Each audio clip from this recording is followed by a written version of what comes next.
मी आदरणीय कांगणे सर यांचं सत्कार करण्यासाठी आदरणीय कांगणेजी माणसं विनंती करतो की आपण शाल पुष्पहार देऊन आदरणीय कांगणे साहेब आणि त्याच्यात तुम्ही आणले मला बरोबर आहे. प्रत्येक पालकाला वाटायला मोह लेकरू नाचलं पाहिजे आणि ते नाचताना मी पाहिलं पाहिजे, पण तुमच्या लेकरांना नाचण्याचा अधिकार संविधानाने दिला आहे. संविधानाचे निर्माणकर्ते डॉक्टर बाबासाहेब आंबेडकर म्हणून मला इथे बोलता येते हेही लक्षात घ्या. म्हणून कृपया विनंती आहे, आपला आवाज बाहेर गेला पाहिजे. ज्यांनी हा कार्यक्रम आयोजन केलाय त्याच्यासाठी एकदा जोरदार टाळ्या मनातून वाजल्या पाहिजे. पण वांदे तेच व्हायले कार्यक्रम ठेवणारा तळमळातून बेदार होतो. याच्यात बसल्याच्या नंतर प्रत्येक जण या जगात स्वार्थी आहे. ती इथं बसलाय त्याच्या डोक्यात कार्यक्रम कशाचा आहे, संविधानाची जबाबदारी, संविधानाबद्दल बोलायला ते काहीच लक्ष नाही. त्याचं म्हणणं आहे कुठलं तरी गाणं वाजलं पाहिजे आणि आपली पोरगी नाचली पाहिजे, आपलं पोरगं नाचलं पाहिजे. कच्चा बदाम पक्का बदाम है ना. त्याच्यात आमची पोरगी गजल आहे, माही नाही तो कोण दे. आणि लहान लेकरं सोबत घेऊन आले त्यांचा देशच खलास. कारण ते सांभाळण्यामध्ये एक पीएचडी आहे. लहान लेकरं सांभाळण्यामध्ये पीएचडी आहे. कारण ते लहान लेकराबद्दल सर जेवढं बोलावं तेवढं कमी आहे. आता हे कार्यक्रमाला इथं आले, लहान लेकरू इथं घेऊन आले. असंच व्हायचं का कीर्तनामध्ये लेकरू आजोबा घेऊन सोबत जायचे नेहमी. इथं मी काही आजी आजोबा आले असतील, लेकरू लहान सोबत असेल, ती क्याव करत असेल, आरडत असेल, बेदार करत असेल, तर ते लेकरू काय करायचं, आईन कीर्तन रंगात आलं की ते पोरगं त्या आजाला म्हणायचं बाबा लघवी आली. आईन कीर्तन रंगात आलं की बाबा लघवी आली. त्या आजोबाला ताण पडला की कधी आपण कीर्तनाला कुठं गेलो एवढ्या लोकात ये कानात येऊन बोंबलते बाबा लघवी आली. म्हणून आजोबाने एक नवीन प्लॅन शोधला की इथून पुढे जर तुला कधी प्रेशर आलं आणि कीर्तन रंगात आलं तर मी तुला म्हणलं किंवा तुला ताण आला तर तुला काय करायचं, माझ्या कानात म्हणायचं बाबा गाणं म्हणू का. म्हणजे बाकीच्या लोकांना कळलं पाहिजे आपल्या दोघांचं काय आहे. आता झालं काय, कीर्तनाला जेव्हा नातू घेऊन आजोबांसोबत गेला की ते नातू काय करायचं, त्याला प्रेशर आलं की आजोबाच्या कानात म्हणायचं बाबा गाणं म्हणू. मग बाबा त्याला उचलायचे, बाहेर न्यायचे, त्याचा कार्यक्रम झाला की पुन्हा आणून ठेवायचे. आता प्रॉब्लेम काय झाला, कीर्तन होतं इंदोरीकर महाराज, पब्लिक फुल आली, नातू गेला दुसरीकडे, आजा गेला तिसरीकडे. आता हे नातू बसलं दुसऱ्यापाशी, ऐन कीर्तन रंगात आलं, प्रेशर आलं, यांच्या दुसऱ्या आजाच्या कानात बाबा गाणं म्हणू.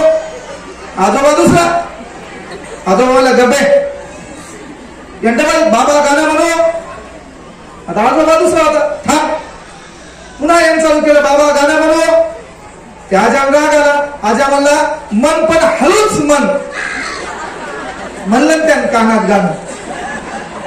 त्यामुळे इथं काही लेकरं सहज असे घेऊन आले असेल तर इथं बसताना मर्यादवाने बसायचं नाही आणि आपल्या लेकराची तुलना दुसऱ्यासोबत करायची नाही. माझ्याकडे विषय दिलाय संविधान आणि जबाबदारी, पण ते सांगून बी आता फायदा नाही. कारण तुमच्या डोक्यात पहिला प्लॅन आहे लेकरांना मेकअप केलेले, लपकन आपलं लेकरू काही नसते, आपण 2-4 टाळ्या वाजायच्यात आणि माघाल्या दरबारात गपचीप बाहेर जायचे. तर असे रात्री झोपेत मरणार. जोपर्यंत लोकांच्या लेकराची तुलना तुम्ही चांगली करणार नाही तोपर्यंत स्वतःच्या लेकरासाठी कोणी टाळ्या वाजवणार नाही. म्हणून सर्वांचा कार्यक्रम ऐकायचा, सर्वांचा कार्यक्रम पाहायचा. लोकांचे लेकरं असताना, लोकांचे लेकरं काही प्रोग्राम या ठिकाणी प्रदर्शित करताना त्याच्यासाठी पण आपण टाळ्या वाजल्या पाहिजेत. तर लोक आपल्यासाठी टाळ्या वाजतील. पण आपल्याकडे विषय दिलाय संविधान. आता संविधान विषय देत असताना पहिल्यांदा मी तर विचार मंचावरील मान्यवरांना, कार्यक्रमाच्या आयोजकांना विनंती करेल, हा कार्यक्रम प्रथमतः स्पर्धा परीक्षा विद्यार्थ्यांना पाहिजे. जो विद्यार्थी आहे, कॉलेजमध्ये शिकत आहे, पीएचडी डिग्री होल्डर आहे, त्याला हा कार्यक्रम महत्वाचा आहे. आता ज्याचं वय 40 वर्ष झाले त्याने संविधानाबद्दल ऐकलं नाही, अन्न ऐकलं नाही, तर त्याचा प्रॉब्लेम काय झाला, आपल्या देशाची सर्वात मोठी मेंटॅलिटी ही आहे ज्याच्यावर अन्याय व्हायला ते आणि ज्याने मार खाल्लाय ते, हे दोघं एकमेकाला भाषण द्यायले. हे दोघं एकमेकाला भाषण द्यायले.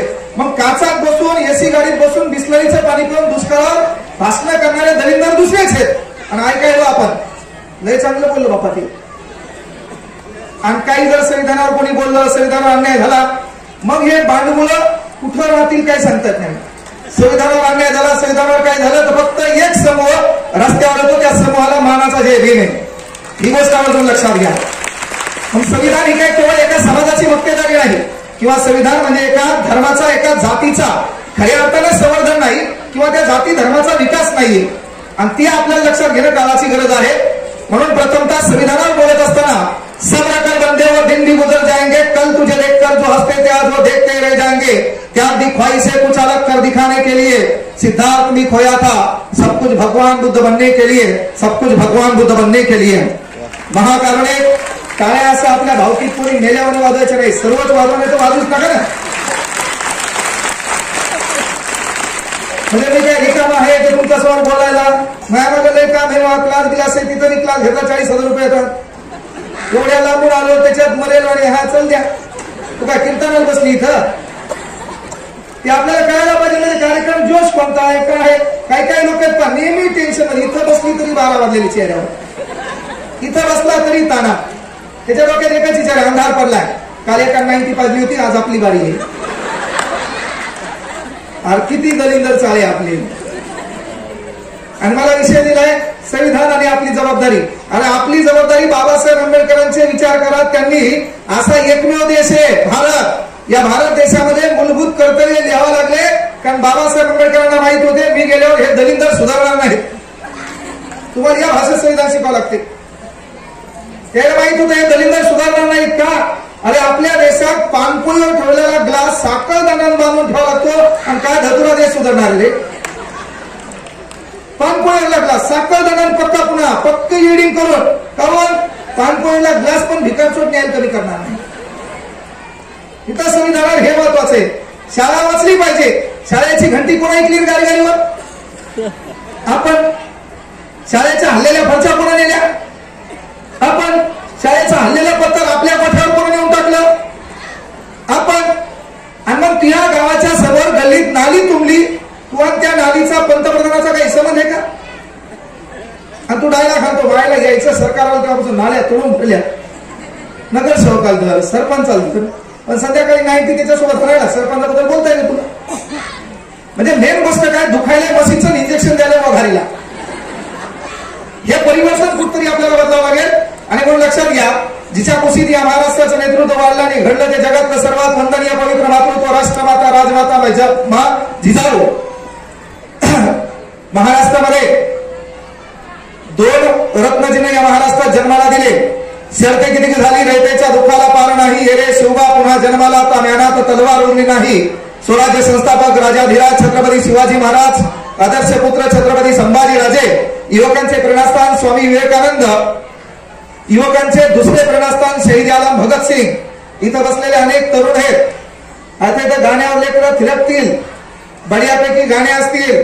काही काही आमचं पोरगा असेल, एखादं गम मध्ये असेल, सध्या फुल गम मध्ये, देशबीज गेला तिकडं. हा यानं जसं गाणं आलं तशी हवा याच्या शरीरात घुसती. ऊर्जा काले कावा तेरे गुंड छकंड पावा. कुठून शब्द आणतंय कुठून बोलतोय तेच त्याला माहिती. हा ती इथं आला सर, काही काही त्याच्यामुळे आले असतील, लय दिवसांत ती आली म्हणून आलाय. संविधान विधान नंतर पाहू बोले, पहिले मला हक्क पाहू दे, मग हक्क कुठे. हा काही काही मी बोललेल्या गोष्टी कळत नाही, ते नाबालिक आहे. काही काही पालक आहे त्याचा इशू नाही, त्याचे म्हणणे 50 झाले, आता संविधान शिकून काय. नवऱ्याचं म्हणणं हे लग्न झालंय मग अख्ख्या मूलभूत अधिकारावर गदा आली, आता काय फायदा स्वातंत्र्य करून. रियालिटी ती आहे ना. लहान होता, लहान असताना माय घरी म्हणायची एक गप्पस तुला काही कळत नाही. शाळेत गेला, शाळेत गेलो बाई म्हणायला लागली गप्पस तुला काही कळत नाही. नंतर मित्र मी म्हणले गप्पस तुला काही कळत नाही. नंतर शाळेत गेला मास्तर म्हणायला लागले गप्पस तुला काही कळत नाही. 15-16 वर्षाचा झाला, त्याच्या नशिबात ती आली. कॉफी शॉपला गेला, तिनं काट्याचा चमचा काढला. हा याला विचारलं तुला काय पाहिजे. हा मला हॉट कॉफी. तर गावाकडे परातीनं गरम चहा काळा पिणारा तू, तुला हॉट कॉफी करायला लागली. आणि इकडे येईल पिझ्झा, गावाकडे काला करून खाणारी तू. म्हणजे न सुधारणाऱ्या कार्यक्रम. आणि मग त्याच्यात महत्वाची गोष्ट, याचं काही चुकलं ही त्याला म्हणायला लागली गप बस तुला काही कळत नाही. अनावधानाने याचं लग्न झालं. आजकाल लग्न पण अनावधानाने व्हायले, कार्यक्रम लय निघालाय. अनावधानाने लग्न झाले, लग्न झाल्यावर बायको 1 वर्ष न झालं, बायको लागली म्हणाल गप बसा तुम्हाला काही कळत नाही. 2-3 वर्षात लेकरू झालं, लेकरू बोलायला लागलं, लेकरू पण म्हणायला लागलं, पप्पा गप बसा, तुम्हाला काही कळत नाही. ते कोमात गेलं. बाहेर मंदिरावर गेलं, पारावर बसलं, 4-5 लोक भेटले, गप बसा, तुम्हाला काही कळत नाही. त्याच्यानंतर महत्वाची गोष्ट, आजा झालं, नातू झाला, नातू पण म्हणायला लागला, बाबा गप बसा, तुम्हाला काही कळत नाही. अहो हे भाऊ मेला, याला मरताना पण कळलं नाही, नेमकं मला कळून काय घ्यायचं होतं. जसं ज्याचं वय संपलंय त्याचं म्हणलं आता मला सांगून काही फायदा आहे का. आता माझ्या डोक्यात एकच विचार आहे, माझ्या बाजून माझी बायको बसली, हसायचं की नाही ती पण तिच्या हातात आहे. ती हस म्हणली तर हसायचंय, नसेल तर जय जय भारत. आणि म्हणून लक्षात घ्या की बाबा या भारतामध्ये युवकांचे दुसरे प्रेरणास्थान शहीद आलम भगतसिंग, त्यांनी सांगितलं प्रेम करा, पण प्रेम करत असताना मीही प्रेम केलं. आणि प्रेम करत असताना त्यांनी विचारलं, बाबा तुम्ही तरुण आहात, नौखे आहात, तुम्हाला कधी प्रेम झालं का नाही. तेव्हा भगतसिंगांनी दिलेलं उत्तर आहे, मेरे आदत से वाकिफ है मेरी कलम, साला जब भी इश्क लिखना चाहता हूं इनकलाब लिख देता हूं, इनकलाब लिख देता हूं. म्हणजे प्रेम कोणाबद्दल व्हावं, कोणासाठी व्हावं, याचं ज्वलंत उदाहरण म्हणजे शहीद आलम भगतसिंग हे.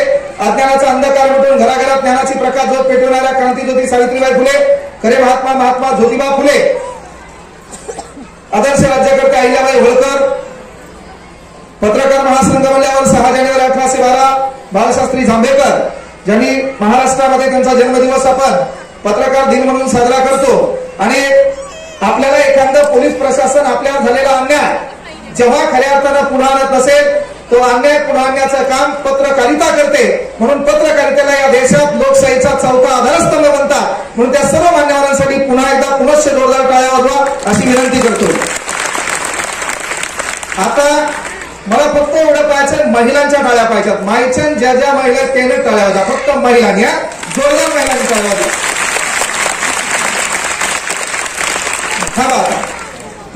आता फक्त माणसांनी टाळ्या वाजवा, माणसं पाहिजे मला.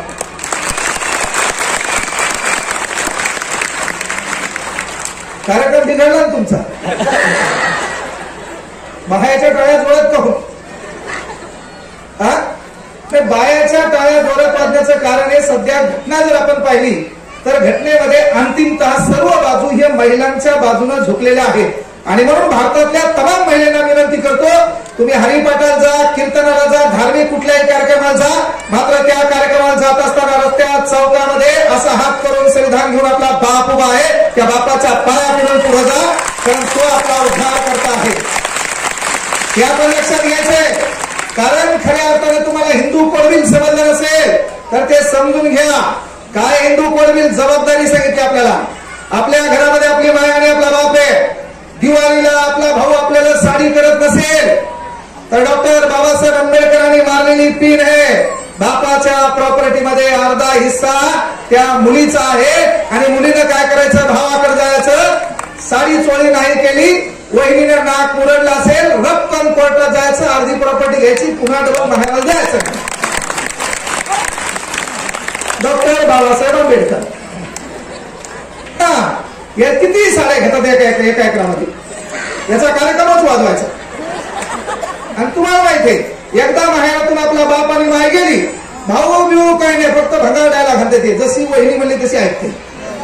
त्यामुळे एकच काम, एकदा वहिनी जाऊन पाहायचं, अख्खी फॅमिली घेऊन जायची, त्याच्यात ती नारा दिसायली वहिनी, त्याच्यानंतर भाऊ नारा दिसला, सर्वांचा कार्यक्रम गेला पिन मारून, अर्धी प्रॉपर्टी आपल्या नावाची. त्याच्यानंतर बाबासाहेब आंबेडकरांनी आपला काय उद्धार केला बाबा, तो लग्न झालं, 7 फेरे मारले, अख्ख्या गावात लग्न लावलं, अख्खं गाव बंबाट जेवलं, मोकार भावकीनं डायला खाल्ले. आणि एवढं करून तू जेवल्यावर समजा नवरा दलिंदर निघला आणि तो बाहेर तुला बोलता बोलता बाहेर बी बोलत आहे असं तुला लक्षात आलं. आणि त्याने तुला न सांगताना बाहेर समजा गाडीला दुसरं एक्स्ट्रा चाक बसवलं तर तुझ्याकडे हातची कलम आहे 498. जुन्या काळात काय होतं, एखाद्या व्यक्तीला किती लग्न करता येत होते, बाबासाहेब आंबेडकरांनी मारलेली पीन आहे. आता तो दुसरं लग्न करू शकत नाही, तुला विचारल्याशिवाय त्याला दुसरा संसार थाटता येत नाही.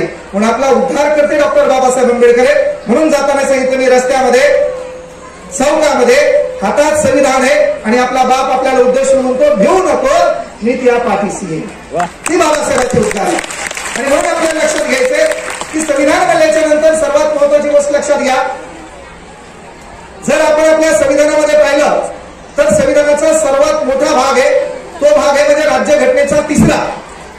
आहे मूलभूत अधिकार, त्याला आपण फंडामेंटल राईट्स असं म्हणतो, ज्याला आपण मूलभूत अधिकार म्हणतो. राज्यघटनेच्या कलम 12 पासून कलम 35 पर्यंत संविधानात महत्वाचा कलम आहे. इथं बसलेल्या पोरींना विनंती आहे, पोरीहो, तुम्हाला शिक्षणाची संधी उपलब्ध करून दिली, तुम्हाला कुठला देव प्रसन्न झाला नाही, सावित्रीबाई फुलेमुळे तुम्हाला शिकता येते, तर शाळेत गेल्यावर मुलगी शिकली प्रगती झाली असंच वाक्य उच्चारलं पाहिजे. नाही तर मुलगी कॉलेजला गेली आणि 4 जण दलिंदर वाया करून गेली असं होऊ नये. तर आपण शाळेत गेल्यावर कॉलेजला गेल्यावर आपल्या मायबापाने आपल्याला शिक्षणाची जी संधी उपलब्ध करून दिली ती आपल्याला योग्य पद्धतीनं शिकता आली पाहिजे का. हा विचारमंच आहे. विचारमंचावर या ठिकाणी बसलेले मान्यवर किती जण आहेत? 3 जण आहेत. या विचारमंचावर एक खुर्ची खाली उभी आहे. आज आपल्याला गरिबी नावाचा प्रॉब्लेम आहे. बाबासाहेब आंबेडकरांनी लिहिलेलं संविधान आहे. या संविधानातून मिळालेला सर्वश्रेष्ठ अधिकार आहे. काही लोक या कॉर्नरला उभे आहेत, काहींना खुर्ची बसलेली आहे, काही जण मधात उभे आहेत, कुठंतरी आपला बाप बाजूला उभा आहे. आपलं एक काम आहे, आपल्याला बापानं संधीचं सोनं करायची संधी दिलेली आहे. मरेतक मेहनत घ्या. काय झक मारायची तर मारायची, रात्रीचा दिवस करायचा. रात्री 9 वाजता एखाद्या बाजूवर आपला बाप झोपलेला असेल त्या बापाकडे पाहायचं. बापाच्या बनेला पडलेल्या बनेला जे काही छिद्र आहेत हे आपल्याला परिवर्तन करायचंय.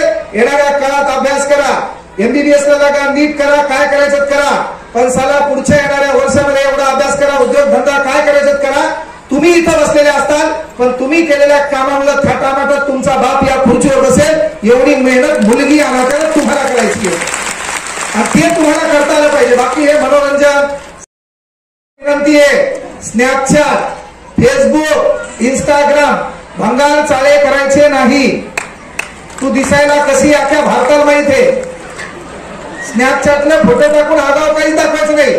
संविधानात तुला अधिकार दिला म्हणजे कच्चा बदाम पक्का बदाम मैं नाही तो कोण बी नाही. झालं का.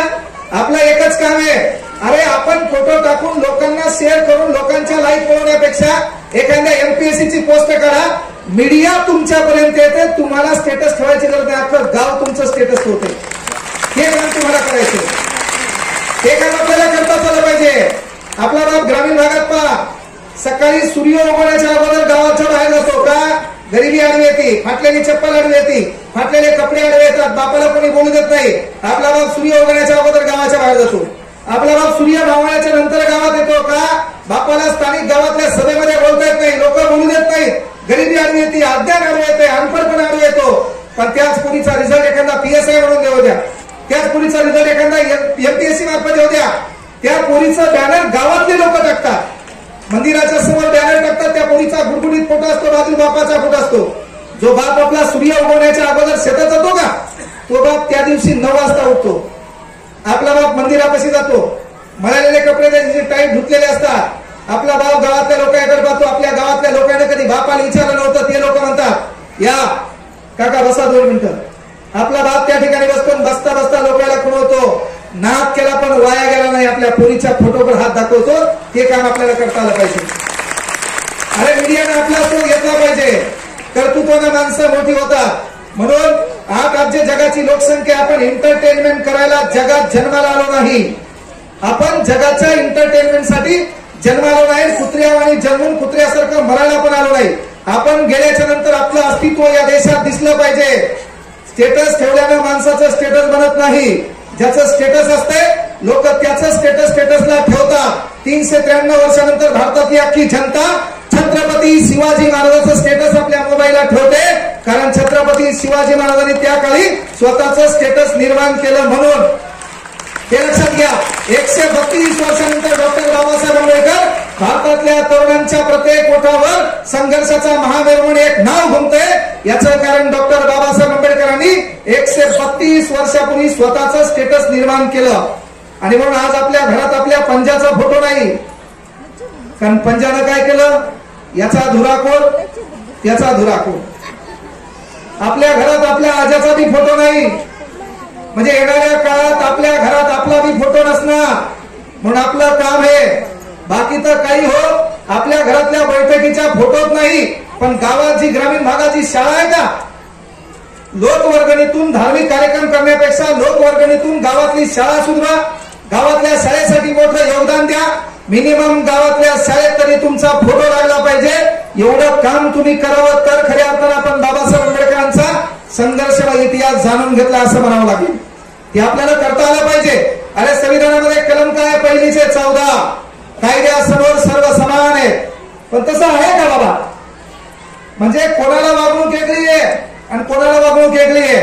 बाबासाहेब आंबेडकरांनी सांगितलं संविधान लिहिले, छान लिहिले, पण वापर करते जर दलिंदर असतील तर त्याचा इम्पॅक्ट काही चांगला होणार नाही. आणि तेच सध्या या देशात चालू आहे. तेच आपल्या देशात चालू आहे. कलम 14 कायद्यासमोर सर्व समान आहे. कारण जुन्या काळात काय होतं, जर एखाद्या इसमानं एखाद्या बाईची छेडखानी केली, तिचा विनयभंग केला तर त्याला दंड होता 18 रुपये. म्हणजे जर एखाद्या मानवानं एखाद्या माणसानं बाईचा विनयभंग केला, बाईची छेडखानी केली तर त्याला दंड होता 18 रुपये. आणि ज्याच्याकडे पैसा नाही त्याला डायरेक्ट फाशी होती. राजाच्या दरबारात ज्याला काय होती, डायरेक्ट फाशी होती. कारण जुन्या काळात कायदा निर्माण करणारा राजा आहे, वापर करता राजा आहे. त्याच्या जवळचा असेल तर कायदा शिथिल व्हायचा आणि लांबचा असेल तर कायदा कठोर व्हायचा. मग जुन्या काळामध्ये एखाद्या बाईची छेडखानी केली तर 18 रुपये दंड होता. म्हणजे ज्याच्याकडे 54 रुपये त्यानं 3दा छेडखानी केली तरी चालते. Touch me touch me touch me वांदे होते का नाही? मग बाबासाहेबांनी काय केलं, राज्यघटना कलम 14 कायद्यासमोर सर्व समान असतील म्हणजे काय? एखाद्या भारतातल्या राष्ट्रपतीच्या पोरानं कोणाला चाकू खुपसला असेल आणि महाराष्ट्रातल्या ग्रामीण भागातल्या एखाद्या झोपडीत जन्माला आलेल्या पोरानं चाकू खुपसला असेल, टाके 6 पेक्षा अधिक असतील तर एक कलम आहे, कलम 307. काय कलम? हात मर्डर नसते रे. हा पण फुल कसं कळ? चाकू इथून इथं गेला हात होते, पुढे गेला फुल होते का?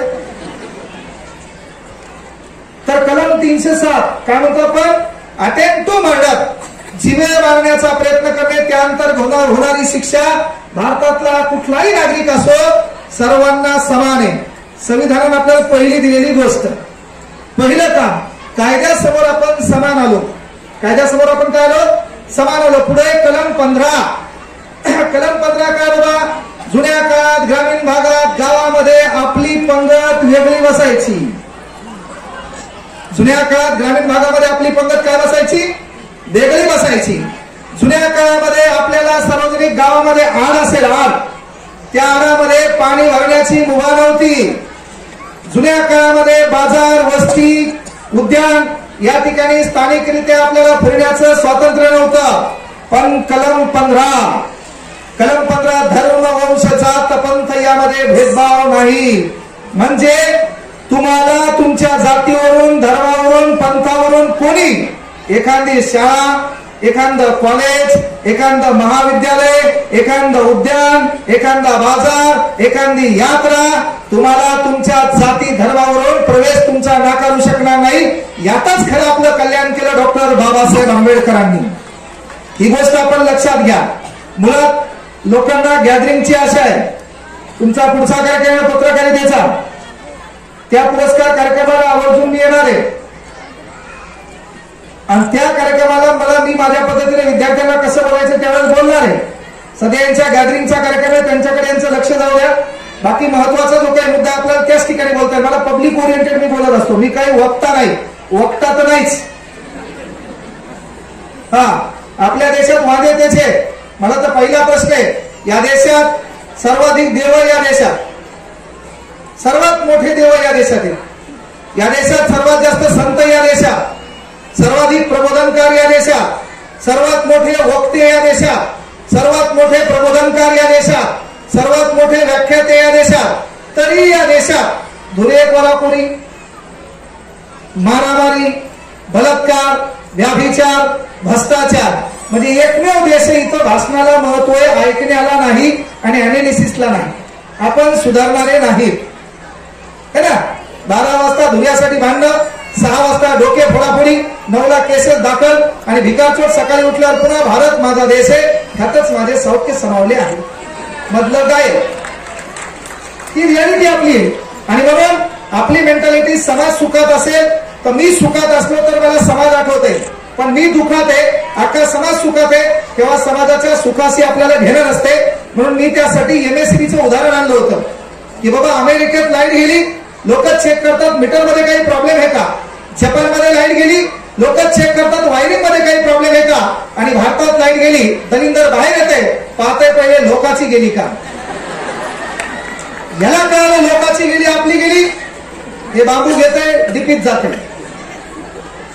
या फ्यूजला ढुसणी आण, त्या फ्यूजला ढुसणी आण, तिन्ही फ्यूज पडते, अख्ख्या गावाची लाईट घालते, 15 दिवस गाव अंधारात झोपवते आणि पुन्हा डायला घालते भारत माझा देश आहे. अहो काही थांबरे अनावधान झाला का तू. ते मुळात पट्टा वेगळा भेटला म्हणते, विद्यार्थी असल्यावर मग माझ्या पट्ट्यात घेतो, ते टाळ्या म्हणाले तिकडून. हा त्याला सवय अर्ध्या रात्री मला सोडून जायचं नाही, त्याला नागते हे ना, कचकच कांदा कापताना बोट सुईतून वाचवली, तमाशात नसतो का. म्हणजे इथं प्रबोधन महाराष्ट्र सुधारला असता तर 12व्या शतकात ज्ञानेश्वर महाराजांनी ज्यांच्या मायबापाला जलसमाधी घ्यावं लागली, ज्याच्या मायबापाला मरावं लागलं, तरी समाजाने एवढा ताण दिल्याच्या नंतर त्या माणसाच्या लेखणीतून वाक्य उच्चारले, अवघाची संसार सुखाचा करीन आनंद भरेन तिन्ही लोक. तीच गोष्ट लक्षात घ्या. एका समाजाने ताण दिला, मंदिरात प्रवेश नाही, पाणी प्यायला प्रवेश नाही, शाळेत शिकताना प्रॉब्लेम आहेत, तरी आपल्या बापानं संविधानातून प्रत्येक समाजाचा उद्धार केलाय, the name of doctor Babasaheb Ambedkar. हेही आपल्याला लक्षात ठेवणं गरजेचं आहे. आणि म्हणून त्या संविधानाची जबाबदारी प्रत्येकानं पालन करणं काळाची गरज आहे. ते संविधान आपलं आहे, आपलं रक्षण करता आहे. मी कोणत्या जातीचा आहे, मी कोणत्या धर्माचा आहे, मी काय हे मॅटर नाही. पण एक काळ शिक्षण व्यवस्था कोणाच्या मक्तेदारीची होती, पण तिथं एका जातीतून एका छोट्याशा प्रवर्गातून विठ्ठल कांगणे क्लास घेऊ शकतो आणि कुठल्याही धर्म जातीच्या लेकरांना शिकू शकतो.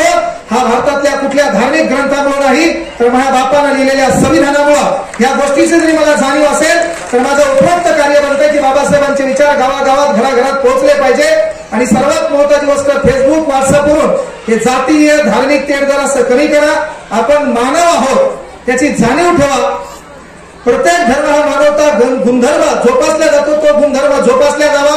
ज्याला खऱ्या अर्थानं भुकेची गरज आहे त्याला अन्न मिळावं, ज्याला विचाराची गरज आहे त्याला विचार मिळावे, आणि ती मिळण्याची ताकद या भारतातल्या प्रत्येक नागरिकाला दिलेली आहे. या देशात झोपडीतून भारताचा राष्ट्रपती होतो तो कुठल्या धार्मिक ग्रंथामुळे नाही, तर बाबासाहेब आंबेडकरांनी लिहिलेल्या संविधानामुळे. मग त्या संविधानाची जोपासना करसाल, संविधान आत्मसात करसाल, त्या संविधानाचा सन्मान करसाल, आणि भारतातला नागरिक भारतीय नागरिक आहोत हा एक आत्मसन्मान सर्वजण स्वतःच्या हृदयामध्ये ठेवत ठेवसाल. असंच या ठिकाणी सर्वांना उद्देशून बोलतो. जास्त वेळ घेणार नाही. ज्यावेळेस दिवे सर मला या ठिकाणी बोलवतील त्यावेळेस त्यांच्या पत्रकारिता कार्यक्रमाला आवर्जून त्यांनी नाही बोलवलं तरी मी येणार आहे, कारण मला पोहायला बोलणं आवडते. बाया माणसाला इथं जे बायकून घेऊन आले ते त्याच्या तानात आहे, मी काय ताण देऊ कोणाला. त्यामुळे तो ताण तुमचा थांबतो. या ठिकाणी सर्वांची रजा घेतो. जय हिंद, जय महाराष्ट्र.